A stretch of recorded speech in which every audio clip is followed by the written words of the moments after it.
말하잖아요. 헤롯 왕한테 뭐라고 그래요? 헤롯 왕을 뭐라고 그래요? 이 여우 같은 놈이라고 그러잖아요. 에? 에? 그리고 가나안 여인한테 뭐라고 그래? 가나안 여인한테 뭐라고 그래요? 가나안 여인이 예수님한테 막 쫓아오잖아요. 주님, 우리 애 좀 살려주세요. 병 걸렸어요. 예수님 뭐라고 그래요? 이 가나안 여인 유태인이 아니에요. 예수님 뭐라고 그래요? 자녀들의 떡을 취하여 개들에게 주는 게 마땅치 않다 이러잖아요. 그러니까 한마디로 뭐예요? 가나안 여인 보고 뭐라는 거야? 너는 뭐라는 거예요? 개라는 거예요. 그래요, 안 그래요? 주님, 우리 애가 지금 죽을 병 걸렸어요. 살려주세요. 막 가나안 여인이 막 사람들이 막 예수님이 어디 가면은 막 예수님이 병을 잘 고치니까 예수님이 손만 얹으면 병이 낫고 말 한마디면 병이 낫잖아요. 그러니까 사람들이 막 몰려온단 말입니다. 그때 막 저 군중 뚱성에서 주님 소리 지르면서 예수님한테 쫓아오는 사람이 있었단 말입니다. 예수님이 들은 척 맞춰도 안 해요. 그 여자가 막 군중을 삐집고 돌아가지고 예수님 막 발 앞에 턱 엎드려서 주님, 우리 애 좀 살려주세요. 그때 예수님 하신 말씀이 그거 아니에요? 자녀들의 떡을 취하여 개들에게 주는 것은 합당치 않지 않느냐. 그 안에 무슨 말이에요? 너는 개야. 사람이 먹을 음식을 개한테 주는 게 그건 합당치 않지. 그건 격에 맞지 않지 않느냐. 그 말하는 거예요. 그때 이 가나안 여인이 하는 말이 뭐라고 그래요? 주여 옳습니다. 이겁니다. 주님 옳습니다. 옳습니다. 그러나 개들도 주인의 상에서 음식 먹고 떨어지는 그 음식 쓰레기는 먹지 않습니까? 여러분, 이 말씀 속에 성경 66권의 진리가 다 들어있어요. 아멘. 그러니까 우리가 진리를 바로 알면은 성경 한 구절만 봐도 성경 전체가 보이는 거예요. 제가 왜 이 얘기를 하느냐? 지금 오늘 본문이 뭐야? 사람이 자꾸 나오잖아요. 이 한 사람. 예수님을 지금 사도 바울이 한 사람으로 자꾸 사람으로 얘기를 하는 거예요. 우리 예수님은 엄격히 말하면 예수님은 사람이요, 하나님이요? 하나님이잖아요. 근데 지금 사람이죠. 왜? 육을 입고 왔기 때문에. 에? 그래서 예수님은 인성과 신성을 함께 공유하고 있는 거예요. 에? 인성과 신성을 공유하고 있어요. 근데 지금 여기서 굳이 지금 사도 바울이 예수님을 하나님의 아들의 말을 빼고 사람 계속 한 사람, 예수님 한 사람, 사람자가 초점을 맞춰놓고 지금 사도 바울이 이 논리를 펴고 있단 말입니다. 그 사도 바울이 왜 예수님 지금 사람으로 얘기를 하는가를 설명하려고 그러는 거예요. 그래서 지난주 시간에 이제 말씀과 이게 연결이 되니까 그래서 사람이 뭐냐? 성경에서 말하는 사람이 뭐냐? 예수 그리스도 안에서 우리가 하나 된 것. 아멘. 아멘. 예수 안에서 하나가 되지 않으면 그건 예수님 안에서, 그걸 인간적으로 표현하면 결혼이라고 하는 거고, 우리가 영적으로 말하면 예수님과 우리가, 그러니까 우리 성도를 말하는 거예요. 예? 지금 우리들은 뭐예요? 예수님과 우리 세례를 통해서 연합한 거예요. 한 몸을 이루었단 말입니다. 아멘. 그래서 예수님이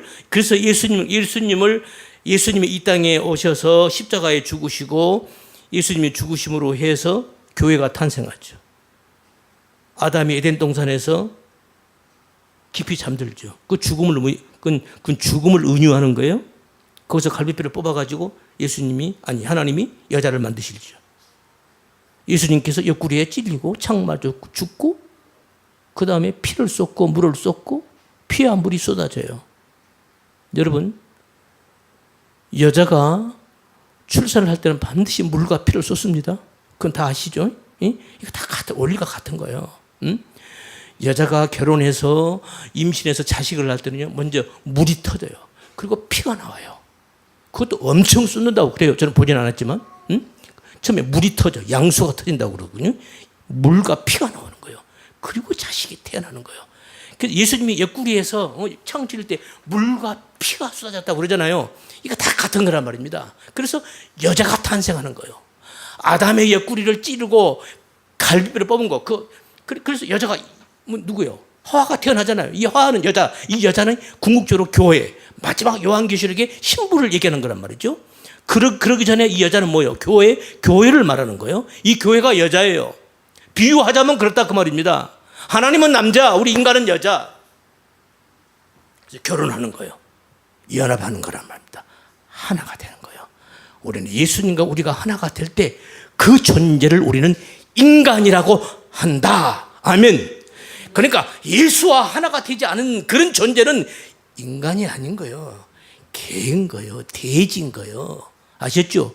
사자인 거예요. 독사인 거예요. 맹수인 거예요. 응? 말로 표현할 수 있는 징그러운 존재들인 거예요. 그건 성경에서 말한 인간이 아니란 말입니다. 아셨죠? 이제 그 한 사람 한 사람. 자, 오늘은 이제 이게 지난주까지 말씀이에요. 이제 오늘은 오늘 본문으로 한번 돌아서 보겠습니다.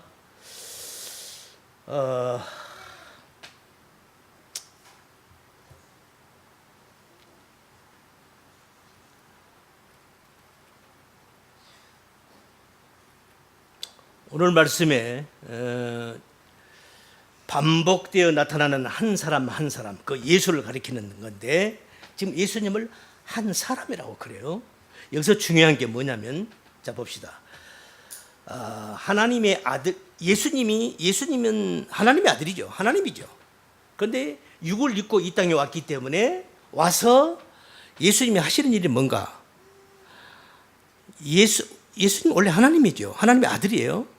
그 하나님이신 그 하나님의 아들이 이 땅에 육을 입고 와서 이 땅에서 그 예수님이 하시는 일이 뭐예요? 예수라는 이름은 고유명사입니다. 예수는 사람 이름이에요. 예? 예수 사람 이름이에요.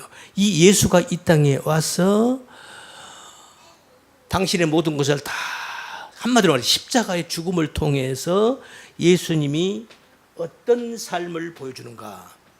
예수님이 이 땅에 오셔서 예수라는 인간이, 그러니까 한 사람 그러는 거예요. 예수라는 사람이 그리스도로 다시 탄생하는 거예요. 여러분, 그리스도는 뭐죠? 그리스도라는 말은 이건 직분을 의미하는 명사예요. 자, 보세요. 나 이영전. 목사 이영전. 그죠? 내가 목사예요. 이건 내 직분이에요. 이영전은 내 고유 이름. 마찬가지죠. 예수님도 예수 그리스도 예수, 이 말은 예수는 이영전 이런 말이고 그리스도는 뭐예요? 그분의 직분이에요. 아시겠죠? 그리스도라는 구원자라는 직분의 이름이란 말입니다. 그러니까 인간 예수가 원래 하나님의 아들이지만 이 땅에 사람으로 이 땅에 와서 이분의 삶을 통해서 어떻게 그리스도가 이 땅에 그리스도가 태어나는가를 당신의 삶을 통해서 당신이 증명이 되는 거예요. 이게 예수님의 삶이에요. 그래서 예수님이 그리스도가 되는 거예요. 그래서 우리가 오늘날 예수 그리스도 그러는 거란 말입니다. 아멘. 쉽게 말해서 니고데모와 예수님과의 요한복음 3장에서의 대화. 밤에 니고데모가 찾아왔죠. 이 사람은 당시 유대인의 학자죠. 학자에다가 돈도 많고 이 사람은 권세도 있어요. 공회원이니까 높은 벼슬에다가 높은 학식에다가 아주 경제적으로도 여유 있는 그런 사람이에요. 이 사람은 부족할 것이 없는 사람이에요. 그런데 이 사람이 예수님께 와서 영생의 도를 묻는 거죠. 예수님, 당신을 보니 당신은 하나님께서 오시지 않고서는, 하나님이 함께하지 않고서는 이런 일을 할 수 없다. 그러면서 그 사람 똑똑한 사람, 지혜로운 사람이죠. 어떻게 해야 영생에 이를 수 있습니까? 라고 묻는 거예요. 제가 늘 여러분에게 제가 여러분께 드리는 말씀, 우리에게 영생이 없다, 영생의 문제가 아니라면 신앙생활 할 필요가 있다 없다? 없는 거예요. 영생의 문제가 아니면 우리 신앙생활 할 필요 없어요. 그냥 살다가 그냥 재밌게 살다가 죽으면 되는 거예요. 그런데 그렇지 않잖아요. 우리는 영생이라는 게 있잖아요. 영생이라는 게 있단 말입니다. 그래서 심각한 거예요. 그때 그 니고데모에게 한 말, 예수님께서 사람이 물과 성령으로 거듭나야 한다. 다시 태어나야 한다는 거예요. 아멘. 그래야 하나님 나라를 볼 수 있고 하나님 나라에 들어갈 수 있다는 거예요. 이걸 우리 신학적으로 중생이라고 그래요. 다시 태어난다, 거듭난다, 중생이라는 말을 쓰는데, 지금 예수님이 이 땅에 오셔서 지금 그리스도로 다시 태어나는 겁니다. 그게 뭐예요? 그게 십자가의 죽음이에요. 자, 어떻게 예수님께서 지금 구체적으로 한번 봅시다. 어떻게 예수님께서 그리스도를 증거해내는가, 그의 삶을 통해서 증거해내는가를 한번 봅시다. 그냥 들으세요. 누가복음 2장 11절 12절 보면은 오늘날 다윗의 동네, 예수님 막 태어났을 때 하는 말이에요. 오늘날 다윗의 동네에 너희를 위하여 구주가 나셨으니 곧 그리스도 주시니라. 너희가 가서 강보에 쌓여 구에 놓인 아기를 보리니 이것이 너희에게 표적이니라 하더니, 예수님이 막 태어났을 때 한 선지자가 이 말을 한 거죠. 여기서 이 표적이란 말이 나왔어요. 표적을 영어로 말하면은 사인, 마크, 뭐 이름표를 쓸 수 있죠. 우리말로는 징조, 표시, 표적. 이걸 헬라어 원문을 보면은 세메이온, 우리 그전에 공부 한번 했죠. 오병이어의 기적에서 세메이온 얘기를 제가 설명을 했어요. 이 표적이 뭐냐? 오병이어의 표적을 했어요. 하나님, 예수님께서 오병이어의 기적, 표적을 보였단 말이죠. 그럼 그 표적이 뭐예요? 표적의 의미가 뭐예요? 그 나타난 그것이 진짜예요, 가짜예요? 표적을 내가 예수님이 오병이어의 기적을, 표적을 보였어요. 그러면 오병이어라는 그 표적, 그 오병이어라는 그 표적에 나타난 그 표적의 그 실체가 아니죠. 그 뒤에 뭐가 있는 거죠. 아멘.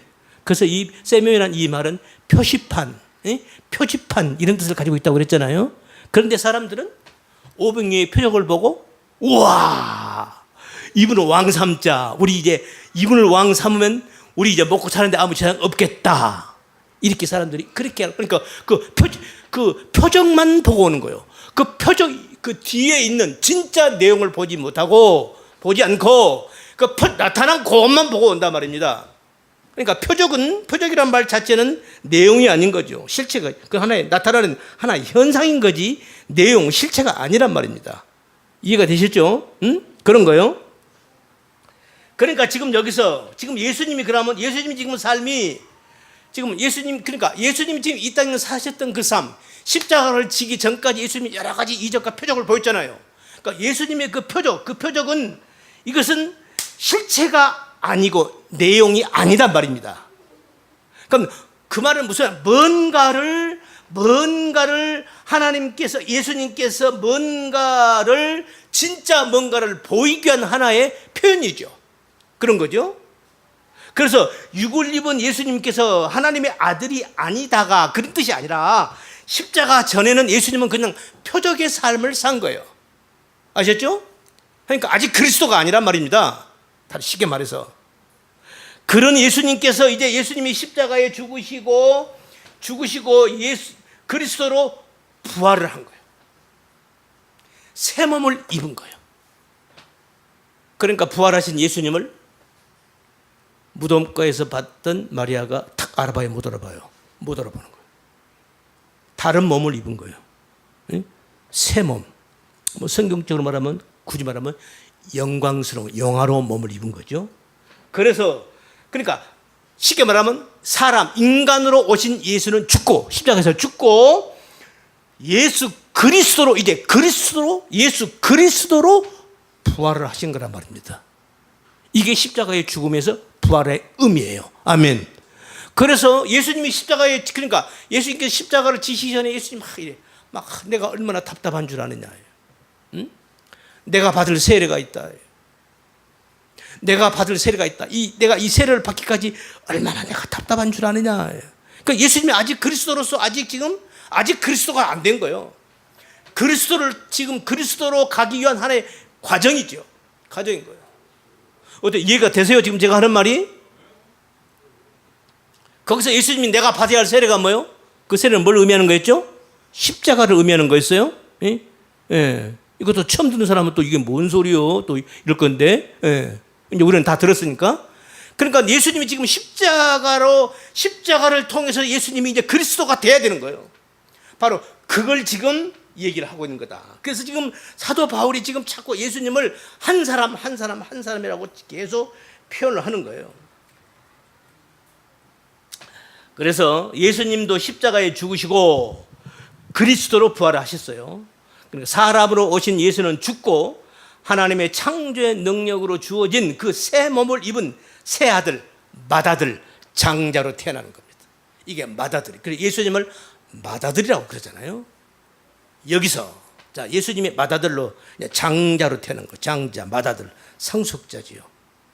그런데 여기서 중요한 것은 우리들도 맏아들이야. 그렇죠? 예수님을 믿는 우리들도 맏아들이 돼요. 예수님이 맏아들이면 우리는 뭐가 돼요? 응? 예수님이 맏아들이면 우리는 맏아들이면 안 되잖아요. 그렇죠? 맏아들은 하나만 되는 거지 뭐. 집에 봐요. 내가 아버지야. 내 밑에 자식들이 여러 아들들이 한 12명 낳았어. 그럼 거기서 맏아들은 누구만 맏아들이요? 맨 장자만 맏아들인 거지. 둘째, 셋째, 넷째는 장자가 아닌 거지. 맏아들이 아니잖아요. 그런데 우리들도 맏아들이야. 그러니까 이 개념을 우리가 잘 여러분이 생각을 하시라고. 그 말씀이 어디 있냐고요? 로마서에 나오잖아요. 로마서 8장 29절에 나오죠. 그냥 들으세요. 하나님이 미리 아신 자들로 또한 그 아들의 형상을 본받게 하기 위하여. 그 아들의 형상, 그 아들이 누구죠? 예수님이죠. 하나님이 미리 아신 자들로. 미리 아신 자들 누구요? 미리 아신 자들이 누구요? 미리 아신 자들로 그들로 하여금 그 아들의 형상을 본받게 하기 위하여 미리 정하셨으니. 그러니까 미리 아신 자들이 누구? 우리들이요. 우리요. 쉽게 말하면 에베소에 나오는 창세전 하나님께 선택받은 자들, 그들이 예수님의 형상을 본받게 하기 위하여 이 말이죠. 미리 정하셨으니 그 이유는 그로 많은 형제 중에서 맏아들이 되게 하려 하십니다. 그러니까 우리가 전부 맏아들이 되는 거예요. 네? 아셨죠? 어떤 의미죠? 예수님과 우리가 뭘 의미하는 거예요? 하나가 되는 걸 의미하는 거예요. 똑같이 하나가 되는 거예요. 할렐루야.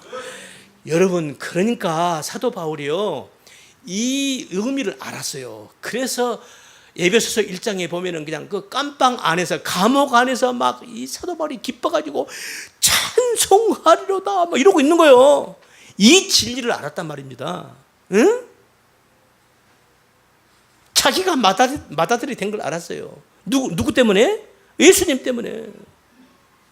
그러니까 뭐 감방 안에 있는 거 이런 것은 아무것도 문제가 안 되는 거예요.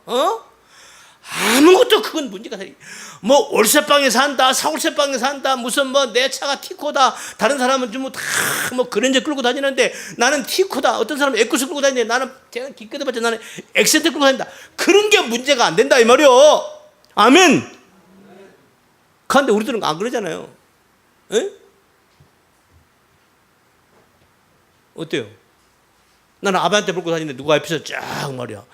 저 친구 나보다 학교할 때 공부도 못했던 놈이 말이야. 보니까 딱 오랜만에 만났는데 그냥 롤스를 끌고 왔어. 그럼 어때요? 막 기가 죽잖아요. 뭐야? 응? 제가 오랜만에 성남에 있을 때 우리 초등학교 동창들 한번 만났어요. 와, 한 놈이 왔는데 그놈 자식이 차를 그 예지차에 뭔 차요? 롤스로이를 아니고 뭔 차를 끌고 왔더라고.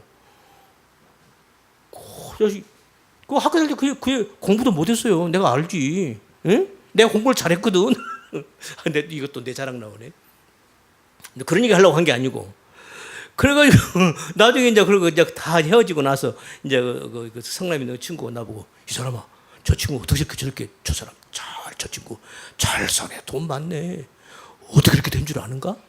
근데 어떻게 알아? 어떻게 돈 벌어? 뭐 그렇게 돈이 많어? 그랬더니 성남이 옛날에 성남시 되기 전에 그 성남에 와서 그 성남이가 모란 쪽에다가 번개탄 있죠, 번개탄. 내가 언젠가 얘기한 것 같은데, 번개탄. 옛날에 그 번개탄을 만들어서 번개탄을 해가지고 그거 만드는 일을 한 거예요. 시골에서 올라가지고 이 친구 알아요. 우리 때 대학 나온다는 게 그 쉬운 일이 아니거든요. 제 나이 때만 해도. 대학 나오는 게 쉽지가 않아요. 고등학교 나오기도 쉽지가 않아요. 그 시골 깡촌에서. 그러니까 초등학교 겨우 졸업하면 전부 서울로 와서 뭐 하는 거야? 구두 닦기, 뭐 껌파리 그런 거 하다가 뭐 어떻게 하다가 그렇게 산 거예요. 이 친구도 마찬가지예요. 그렇게 서울에 올라갔어요. 지가 할 게 뭐 있어요? 아는 사람이 있어. 뭐가 있어? 구두 닦기 이런 거 다 있죠. 식당에서 뭐 종업원들 뭐 하다가 뭐 중국집 이거 배달하고 전부 그러고 사는 거예요. 그러다가 이 친구가 하다가 이제 그 번개탄을 만드는 쪽으로 관심을 가졌나 봐요. 그 번개탄을 그 뭐랑 그쪽에 그때는 사람도 집도 없을 때니까, 성남 시도 되기 전이니까 그쪽에서 번개탄을 만드는 거야. 번개탄 만드니까 이게 수검자기가 막 난리잖아. 그 주위에 전부 다 논밭이거든. 그러니까 밭주인이 와가지고 이 사람이 이게 나무 농사 다 버린다고 당장 치우라고. 그러니까 이 사람이 거기서 그걸 번개탄을 만들 수 없어요. 그러니까 거기서 할 수 없다 해가지고 거기서 더 깊이 들어간 거예요. 어디로 들어간 거야? 지금 분당 태제곡에 막 넘어서 왼쪽으로 꺾어지는데 그때는 아니고 산골짜기지. 거기서 이제 또 번개탄을 또 만드는 거예요. 거기는 뭐 깡촌이 그 깡촌이 아니라 그건 아주 산속이죠. 산속에서 번개탄을 만드는 거예요. 응? 그 속에서 번개탄 만드니까 또 번개탄에 막 쑥검지가 막 다 논밭 다 밭이니까. 그러니까 주위에 이제 막 콩심고 뭐지 이게 까만 가루가 막. 그러니까 또 그 밭주인이 와가지고 이 양반이 이거 사람 나무 농사 다 버린다. 우리 농사 못 짓겠다고. 당신 이 밭 사? 농사 못 짓겠다. 당신 이 밭 사라고. 어거지로 밭을 샀답니다. 할 수 없이 눈물을 머금고 없는 돈에 어떻게 밭을 산 거예요. 그 주인은 밭을 다 샀어요. 그렇게 하고 열심히 번개탄을 만들고 있었어요. 그런데 세월이 지나다 보니까 분당이가 시가 결정이 되고 도로가 뚫리고 하더니 한꺼번에 거기가 땅값이 하루아침에 졸부가 된 거예요. 할렐루야. 아멘 하는 거 봐. 참말로 내가 죽겠어. 응? 그럴 때는 아멘 하는 거 아니요. 목사님 무조건 할렐루야 하면 아멘. 내가 한번 일부러 해본 거요. 할렐루야 해본 거요. 아멘 하는 거 하는 거예요. 할렐루야? 아닌 거예요. 그거 아닌 거예요.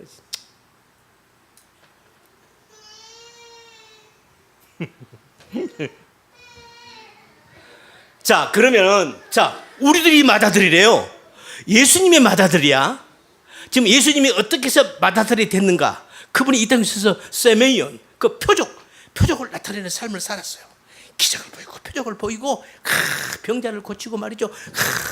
그러다가 나중에 마지막에는 십자가에 죽어요. 당신의 모든 것을 다 넣고 십자가에다 다 당신의 모든 것을 다 쏟아 붓는 거야. 그렇게 해서 다시 태어나요. 그렇게 해서 이제 그리스도가 된 거예요. 할렐루야. 그런데 바로 그 예수가 이제 예수 그리스도가 돼가지고 우리가 맏아들이 된 거예요. 그런데 문제는 우리 보고 맏아들이에요. 그럼 어떻게 우리가 맏아들이 될 수 있는가? 아니, 어떤 자들이 맏아들이 되는가? 우리들을 가리키는 거예요. 오늘날 우리들이 하나님께서 어떤 자들로 어떻게 해서 오늘날 우리들을 맏아들로 만들어 가는가? 아들입니다. 오늘 말씀을 하면 사람인 거예요.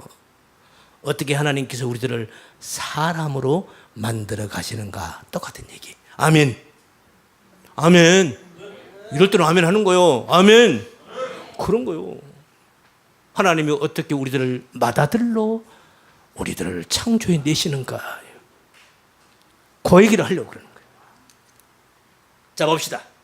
그래서 그걸 알려면요, 이제 예수님의 족보를 보면 쉽게 알 수 있어요. 예수님의 족보죠. 예수님의 족보가 마태복음의 족보가 나오고 누가복음의 족보가 나와요. 마태복음의 족보와 누가복음의 족보가 약간 달라요. 오늘은 제가 누가복음의 족보를 얘기해 볼게요. 누가복음 3장 23절. 뭐 이거 다 읽을 필요 없고 시간도 없고 그러니까 조금만 읽을게요. 맨 처음에 23절 예수께서 가르치심을 시작할 때 30세쯤 되시니라. 사람들의 아는 대로 요셉의 아들이니 요셉의 이상은 헬리오, 헬리의 이상은 누구요? 또 그 이상은 누구요? 족보가 자꾸 어디까지 올라가요? 아담의 위는 누구다? 하나님이시라 여기까지 나오는 거예요. 예수님 족보가 쫙 나와요. 마태복음 족보는 아브라함의 아들 아브라함과 다윗의 자손 예수 그리스도 세계라 알로 쫙 내려오는데 누가복음은 밑에서부터 예수님부터 쫙 위로 올라가 어디까지 올라가요? 하나님까지 올라가요. 예? 기술 방법이 조금 다르죠. 어쨌든 그래 여기서 중요한 거 예수께서 가르치심을 시작할 때 예수님께서 공생애를 시작하실 때에 30세쯤 되시니라. 사람들이 아는 대로 요셉의 아들이니 여기서 중요한 거 30세 때쯤 그때부터 예수님께서 공생애를 시작을 했어요. 여기서 이 30세 때쯤 그러니까 예수님께서 공생애를 시작할 때가 한 30쯤 되었다는 이런 말인데 사실 이것도 원문을 보면 살짝 이제 이 번역상에 조금 문제가 있어요. 뭐 그래도 큰 오류는 없으니까 한번 그냥 무시하고 그냥 설명을 해볼게요. 여기서 30세, 30해, 정확히 말하면 30해입니다. 그러니까 나이로 말하면 30세가 된 거죠. 30세쯤 그때 예수님이 공생에 들어갔다. 여기서 중요한 거, 이 30이라는 낱말이에요. 30 하면은 여러분 뭐가 떠오릅니까? 구약에서 뭐가 떠올라요? 30. 요셉입니다. 요셉이 야곱의 12아들 중에 11번째 아들 요셉이 형들의 미움을 받아가지고 요셉이 빈 우물 속에 던져졌다가 죽는 거죠. 그런데 거기서 그때 넷째 형 유다가 죽일 거 뭐 있냐? 그냥 노예로 팔아버리자. 노예로 팔려요. 여러분 그때 노예로 팔린다. 그건 죽는 것보다도 더 못하는 겁니다. 아시죠? 그때 당시 노예로 팔리면 그건 차라리 죽는 게 나아요. 그건 사람이 아닌 거예요. 그런데 애굽의 노예로 팔려요. 그때 당시 애굽은 세계 최강의 1등 국가예요. 가장 문화와 문명이 발달한 1등 국가가 애굽이에요. 그 애굽의 종으로 팔리는 거예요. 그래서 종으로 팔려서 살다 거기서 또 결국 이런저런 이유로 거기서 또 뭐요? 종살이 하다가 종살이에서 또 뭐요? 어디까지 내려가? 감옥에까지 가잖아요. 그죠? 그러니까 뭐 이제 그러니까 이건 살은 목숨이 아닌 거예요. 응? 이거 차라리 이건 죽은 것보다 더한 거예요. 그런데 그 가장 밑바닥 그 노예로 팔린 것만 해도 이것은 인간 이하인데 그 짐승과도 못한 이건 죽음의 삶이 거기서 또 감옥에까지 갇혀요. 요셉은 잘못이 없었죠. 그 집에 그 주인의 그 마누라가 그 아주 그 나쁜 맘 먹고 그래가지고 지 말 안 들으니까 그러니까 감옥까지 간 거예요. 그 감옥에서 요셉이 하루아침에 뭐가 돼요? 애굽의 총리로 발탁이 되는 거예요. 그렇게 해서 바로 왕이 꿈의 해몽을 통해서 요셉을 하루아침에 애굽의 총리로 자기 인장을 빼서 요셉의 손에 끼워주면서 요셉을 애굽의 총리로 선포하는 거예요. 그래서 요셉의 말이 곧 내 말이다. 요셉이 말이 곧 내 말이다. 누구든지 요셉의 말을 거행한 것은 나를 거역하는 거다. 그러니까 모든 고난을 딱 하나 자기의 보좌 바로 왕이 자기의 자리만 하나 놔두고 모든 건 다 요셉에게 다 이양을 하는 거예요. 거기서부터 이제 요셉이 이제 애굽의 총리가 돼서 애굽 그러면은 애굽 그럼 뭐요? 성경에서 애굽은 뭘 상징하죠? 뭘 상징하죠? 제약된 세상을 상징하는 거예요. 그 애굽의 총리로서 이제 일을 시작하는 거예요. 그때 애굽의 총리로서 첫 발을 딛을 때 바로 그때가 요셉의 나이가 30세입니다. 들어보세요.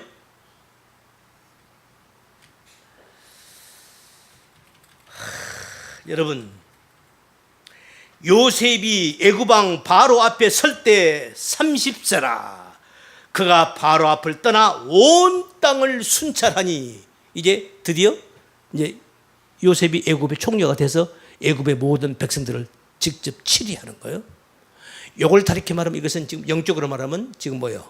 구원 사역을 시작하는 겁니다. 왜? 요셉은 예수님의 모형이거든요. 구약에 나온 모든 선지자들은 예수님을 모형하고 있어요. 아멘. 구약의 모든 역사는 구약의 모든 일들은 신약의 예수님을 메라포하고 있는 겁니다. 은유하고 있는 거예요. 모형하고 있는 거야. 비유하고 있는 거란 말입니다.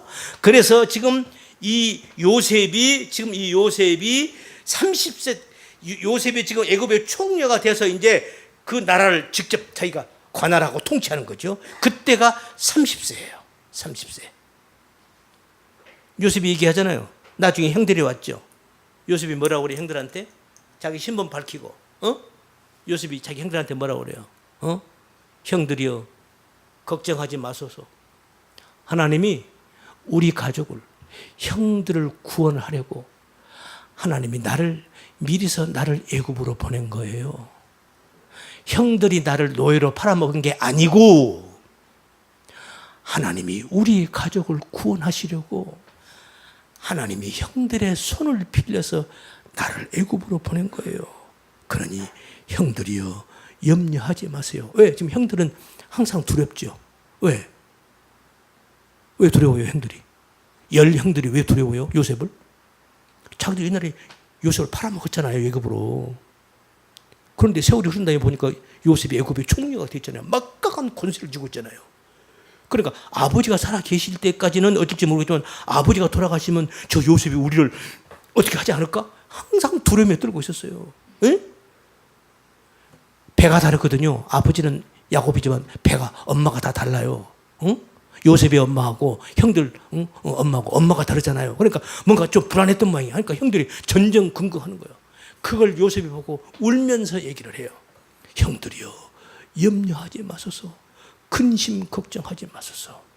형들이 나를 애굽으로 나를 판 게 아니라 하나님이 우리 가족을 구원하시려고 하나님이 나를 형들의 손을 빌려서 하나님이 나를 애굽으로 미리 보내신 거요. 목적이 뭐요?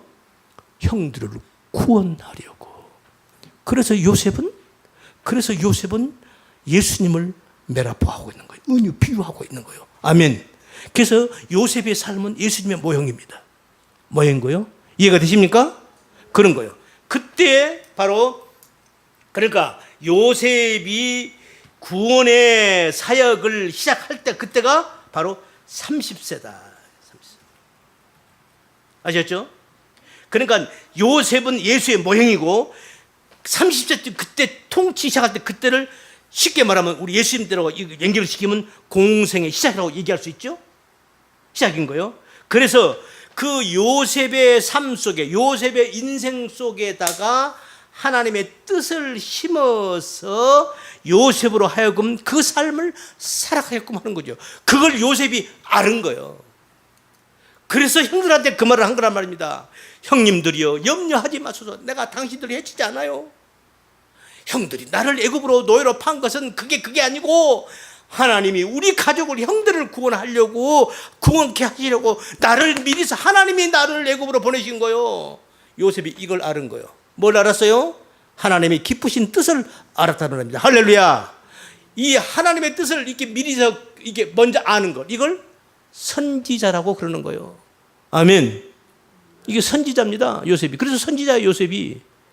그 선지자의 삶을 살아가는 거예요. 하나님의 뜻을 그걸 아는 거예요. 아, 이거구나. 다른 사람들은 몰라요. 하지만 요셉은 그걸 아는 거예요. 아, 이거네, 이거였구나. 아시겠죠? 바로 선지자가, 요셉이 선지자의 삶을 살았던 거예요. 그때가 30세쯤이었어요. 두 번째, 구약에 보면은 뭐 성경 일일이 보면서 하려면 시간이 너무 많이 걸리니까 제가 그냥 얘기하는 거예요. 구약에 보면은 레위기, 민수기를 보면요, 하나님께서 이제 그 성막을 어떻게 지어라 하고 쭉 그다음에 제사 직분 쫙 제사 직분을 어떻게 해라. 그 제사의 직분을 이제 레위족에게 맡기는데 그 레위족에게 제사의 직분을 감당케 할 때가 그때가 언제냐면은 그냥 들으세요. 민수기 4장 그냥 들으세요. 여호와께서 또 모세와 아론에게 일러 가라사대 레위 자손 중에서 고핫 자손을 그들의 가족과 종족을 따라 총계 숫자를 다 계산해라. 그리고 곧 30세 이상으로 50세까지 해막의 일을 하기 위하여 그 역사에 참가할 만한 모든 자를 계수하라. 그러니까 제사장의 직분을 감당할 나이가 몇 세부터? 30세인 거예요. 30에서 몇 세까지? 50세까지. 왜 30은 여기서 지금 똑같은 30에 나왔죠. 지금 왜 지금 제가 얘기를 하냐면은 지금 예수님께서 지금 공생에 들어갈 때가 몇 세? 30세쯤이라고. 그러니까 그 얘기하고 있는 거예요, 성경이. 이해가 되시죠? 그 얘기하고 있는 거예요. 그래서 지금 그런데 지금 여기서 중요한 것은 구약의 레위족들이 제사장 직분을 감당하려면 30세 때쯤 30대 그때부터서 시작을 해야죠. 50세까지 해요. 왜 50세까지일까요? 잘 모르겠죠. 왜 50세인가? 50세는 7 곱하기 7, 7에 49. 그 이대매가 50회입니다. 오순절도 마찬가지예요. 예? 오순절.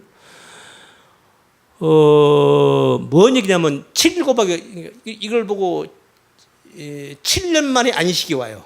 아시죠? 7년마다 안식이 오는 거 아죠? 안식년이 오는 거요. 그 안식년이 7번째 오면 그걸 희년이라고 그래요.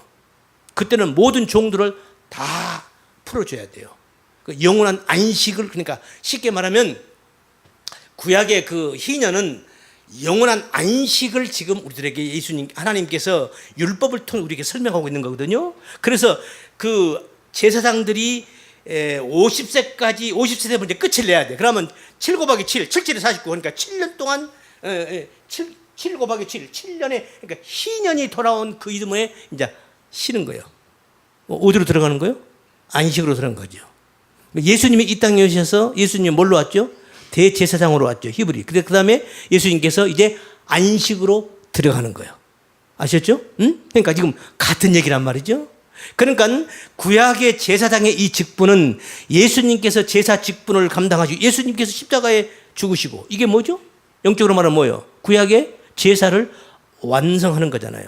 완성하는 거요. 그리고 예수님이 영원한 이제 대제사장으로서 제사 직분을 감당하시고 영원한 안식으로 들어가셨다 그러잖아요. 히브리서에서. 그러니까 지금 바로 구약의 그 제사장 직분은 바로 뭐예요? 제사장이 하는 그들의 일들은 예수님의 바로 이 예수님의 이 진정한 참 제사의 시작과 완성을 비유하고 있었던 거예요. 쉽게 말해서 구약의 제사장들이 하는 일들은 예수님의 사역을 임시적으로 모형적으로 그렇게 하나님께서 하도록 그렇게 보여주시는 거예요. 아멘. 그래서 선지자의 역할도 제사장의 직분도 지금 예수님의 사역을 모형하고 있는 것이다. 세 번째, 시간 다 됐네요. 세 번째, 왕이 있어. 왕 하면은 구약에서 왕 하면 가장 대표적인 왕이 누구? 다윗이죠. 다윗 왕이 다윗이 하나님께 선택을 받고 사무엘 선지자를 또 기름 부음을 받고 그러고 나서 쭉 있다가 드디어 다윗이 얼마나 그동안에 사울왕에게 죽을 고비를 몇 번 넘기죠. 응? 어떨 때는 그냥 막 미친 짓거리까지 하면서 도망치잖아요. 그리고 자기가 사울왕을 죽일 수 있는 기회가 2번이나 왔어요. 그래도 안 죽여요. 왜? 기름 부음을 받은 종을 함부로 내가 해할 수 없다는 거야. 참 다윗 멋있죠. 그 다윗이 나중에 드디어 이제 다윗이 왕이 됐습니다. 이스라엘의 왕이 됐어요. 왕이 될 때 그때 다윗의 나이가 몇이었을까요? 그때 30입니다. 들어보세요. 그게 사무엘 하에 나오는데요. 다윗이 30세에 왕의 위에 나가니, 그냥 위라고만 나왔어요. 왕의 자리에 나가니 그 말이에요. 왕의 위에 나가서 40년을 다스렸으되. 그러니까 다윗 왕도 이제 왕으로서 다윗 왕도 역시 누구를 비유하고 있는 거예요? 예수님을 모형하고 있는 거예요. 그러니까 다윗 왕도 지금 왕으로서의 일을 지금 그 일을 나갈 때 그때가 30세예요. 자, 그럼 이제 공통점이 나왔죠? 자, 요셉을 통해서 선지자의 역할, 그 다음에 선지자도 30세에 시작을 했고 제사장 직분도 30세 시작을 하고 왕도 30세 시작을 한 거 다 똑같은 거예요. 이해가 되시죠? 그러면 예수님이 이 땅에 오셔서 예수님의 3가지 직분이 있습니다. 예수님은 이 땅에 왕으로, 만왕의 왕으로서 오셨어요. 아멘. 그건 아시죠? 예수님은 대제사장으로 오셨어요. 아멘. 그리고 예수님은 선지자로 오셨어요. 이것을 예수님의 3직이라고 부릅니다. 왕직, 제사장직, 선지자직. 이 3 직분을 다 가지고 이 땅에 오셨어요. 그러니까 구약의 왕이라든가 선지자라든가 제사장은 예수님의 이 직분을 모형하고 있는 것이다. 아멘. 여기까지 이해됐습니까? 참 어렵다. 어렵지 않죠? 제가 설명하기가 어려워요. 어렵지 않죠? 이해되셨죠? 그거예요. 자, 여기서 중요한 거. 구약에서 기름 부음을 받는 자가 있습니다. 어떤 사람에게만 기름을 붓는가? 왕, 선지자, 제사장. 이 3 부류, 이 3 직분을 가진 자에게만 기름을 붓는 의식을 행해요. 그러면 메시아란 말이 무슨 말이죠? 메시아란 말이 기름 부음을 받는 자 이 말이에요. 그러니까 메시아를 상징하는 거예요. 그러니까 요셉도 메시아를 상징하는 것이었고 제사장도 메시아를 상징하는 것이었고 뭐요? 왕도 메시아를 상징하는 것이었단 말입니다. 그러니까 결국 이 메시아는 누구? 궁극적인 메시아는 누구? 예수님. 예수님을 모형하고 있는 거다 이 말이에요. 아멘. 그래서 예수님이, 그래서 그들이 기름 부음을 받는 거예요.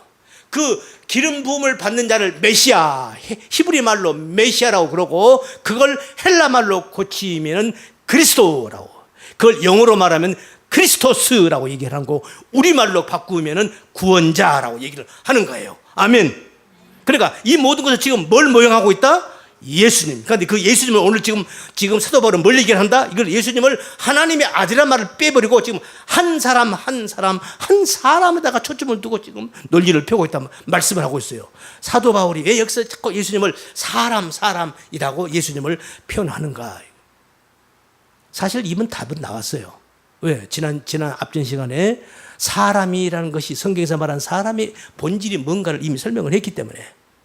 그래서 지금 사람이에요. 이 사람, 예수님이 이 사람으로서 맏아들로서 그리스도로서 맏아들로서 탄생이 되는 겁니다. 그런데 오늘날 우리들을 보고 맏아들이래요. 그러면은 오늘날 이 맏아들인 우리 성도들, 우리들이 어떻게 맏아들이 되는가? 이 얘기를 하려고 그런 거예요. 이제 서론 다 끝났어요. 이제 본론 들어갈 거예요. 그런데 시간 다 됐어요. 아시겠죠? 우리들이 어떻게 우리가 맏아들이 되는가? 사람이 되는가? 우리가 어떻게 작은 예수가 되는가? 우리가 어떻게 작은 그리스도가 되는가가 똑같은 얘기예요. 우리가 어떻게 인간이 되고, 우리가 어떻게 하나님의 백성이 되고, 우리가 어떻게 예수님의 신부가 되고, 우리가 어떻게 하나님 나라의 백성이 되고, 아니 우리가 어떻게 하나님 나라가 되는 것인가를 지금 얘기하려고 그러는 거예요. 아멘. 그래서 이제 다음 주 설명은 이제 우리가 어떻게 우리가 맏아들이 되는가를 설명할 겁니다. 아멘. 아마 이 정도 얘기하면 뭐 이미 답이 벌써 이제 이게 잘 돌아가시는 분들은 이게 그거구나 이미 감을 잡았을 거예요. 그래요. 그래서 오늘 말씀은 여기까지 하겠습니다. 기도합니다. 걸어가신 주님 감사합니다. 오늘도 저희들에게 귀한 시간 주시고 부족한 종의 입술을 통해서 주의 말씀을 선포케 하셔서 감사합니다. 아버지, 이 말씀 통해 저희들 우리가 어떻게 하나님의 거룩한 맏아들로서 우리가 장자의 직분을 감당할 수 있게 되었는가를 말씀을 통해 잘 깨닫게 하시고, 그리고 우리가 그 하나님의 주님의 말씀 따라, 생명의 말씀 따라 우리가 주님을 바라보며 앞으로 전진해 나가는데 조금도 부족함이 없는 우리 모두 천국 백성들 다 될 수 있도록 은혜와 은총으로 역사하여 주시옵소서. 우리 구주 예수님 이름 받들어 기도드리옵나이다. 아멘.